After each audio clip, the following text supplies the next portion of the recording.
Hello, what's up mga ka-e-rides? Ngayong araw na to ay ituturo ko sa inyo kung paano mag-practice at gamitin ang electric unicycle. Ituturo ko sa inyo ngayon kung ano yung basic para matuto o madaling matuto ng electric unicycle.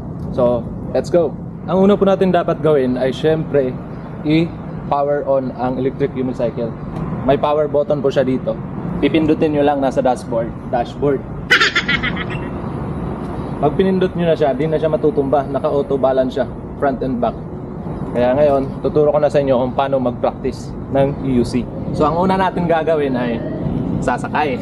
Siyempre, pag sasakay tayo, siyempre, kunwari di pa tayo marunong. Siyempre may hahawakan tayong wall, something na hahawakan natin na hindi rin natutumba para maalalayan tayo. So una natin gagawin ay magmamount tayo sa EUC, sa electric unicycle. Mount natin. Kasakay na tayo. Hahanapin natin yung balance stability natin. Ganyan. Siyempre, pag una mo pa lang, di ka talaga marunong, maninibago ka kasi itong e-bike na to, kailangan siya ng muscle memory. Kailangan mo na masana yung ano mo, yung paa, yung buong katawan mo kasi yung nagmamaneuver sa kanya is yung katawan mo talaga. Pangalawang gagawin mo ay yung bibitawan mo na siya.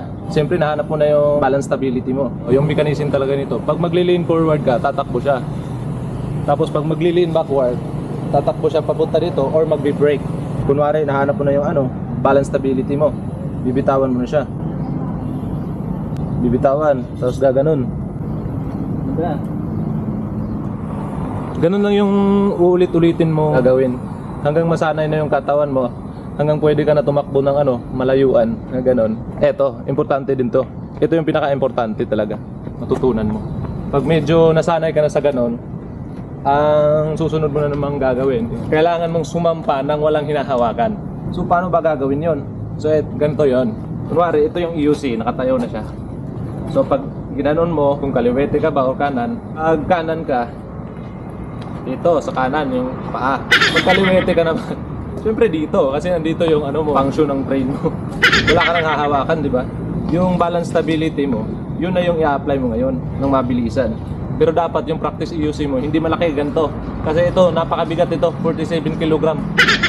Dapat yung maliliit lang na EUC, mga 27 kg, Kingsong 14D, 14M, ganun. Ito, pag inapakan mo siya, hindi pantay yung EUC, di ba? Yung gagawin ng EUC, siyempre itutulak ka dito kasi hindi pantay, magaganon ka. Gaganunin yung paa mo, tutulak niya.